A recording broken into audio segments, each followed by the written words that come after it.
ಚನ್ನಪಟ್ಟಣದ ಕಣ್ವ ಜಲಾಶಯದಲ್ಲಿ ಪ್ರವಾಸೋದ್ಯಮ ಇಲಾಖೆ ಅಭಿವೃದ್ಧಿಪಡಿಸುವ ನಿಟ್ಟಿನಲ್ಲಿ ಜಲಕ್ರೀಡೆ ಆಯೋಜಿಸಲಾಗಿತ್ತು.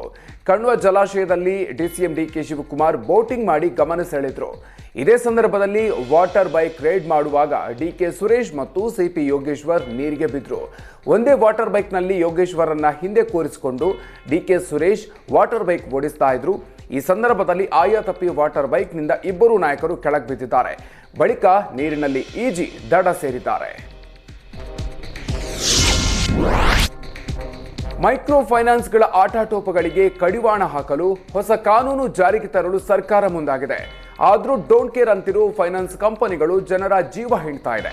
ಹಾವೇರಿ ಜಿಲ್ಲೆಯಲ್ಲಿ ಫೈನಾನ್ಸ್ ಕಿರುಕುಳ ಮುಂದುವರೆದಿದ್ದು, ಸಾಲ ಕಟ್ಟಿ ಅಂತ ಮನೆ ಮುಂದೆ ಗಲಾಟೆ ಮಾಡಿದ್ದಾರೆ.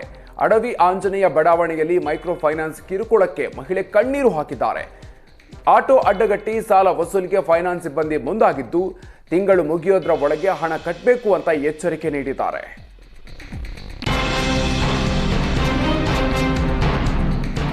ಹಿಂದೂ ಎಂಬ ಕಾರಣಕ್ಕೆ ಅಂಗಡಿ ಬಾಡಿಗೆ ನೀಡಿಲ್ಲ ಎಂದು ಸೌದಾಗರ ಮಸೀದಿಯ ಆಡಳಿತ ಮಂಡಳಿ ವಿರುದ್ಧ ಯುವಕ ಪುನೀತ್ ಬಡಿಗೇರ್ ಧಾರವಾಡದ ವಕ್ಫ್ ಬೋರ್ಡ್ ಮಂಡಳಿಗೆ ದೂರು ಸಲ್ಲಿಸಿದ್ದಾರೆ. ವಕ್ಫ್ ಬೋರ್ಡ್ ವ್ಯಾಪ್ತಿಗೆ ಬರುವ ಸೌದಾಗರ ಮಸೀದಿಯ ವ್ಯಾಪ್ತಿಗೆ ಒಳಪಡುವ 10 ಅಂಗಡಿಗಳನ್ನು ಬಾಡಿಗೆ ನೀಡುವ ವಿಚಾರವಾಗಿ ಟೆಂಡರ್ ಕರೆಯಲಾಗಿತ್ತು. ಆದೇಶವನ್ನ ಗಾಳಿಗೆ ತೂರಿ ತಮಗೆ ಬೇಕಿದ್ದವರಿಗೆ ಅಂಗಡಿಯನ್ನ ಟೆಂಡರ್ ಕರೆಯದೆ ಬಾಡಿಗೆ ನೀಡಿದ್ದಾರೆ ಅಂತ ಆರೋಪಿಸಿ ಸದ್ಯ ಕೊಟ್ಟಿರುವ ಅಂಗಡಿಗಳನ್ನು ರದ್ದು ಮಾಡುವಂತೆ ದೂರು ನೀಡಿದ್ದಾರೆ.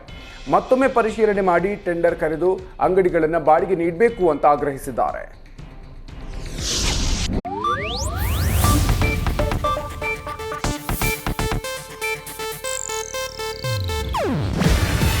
ಇದು ಏಷ್ಯಾನೆಟ್ ನ್ಯೂಸ್ ನೆಟ್ವರ್ಕ್ ಪ್ರಸ್ತುತಿ.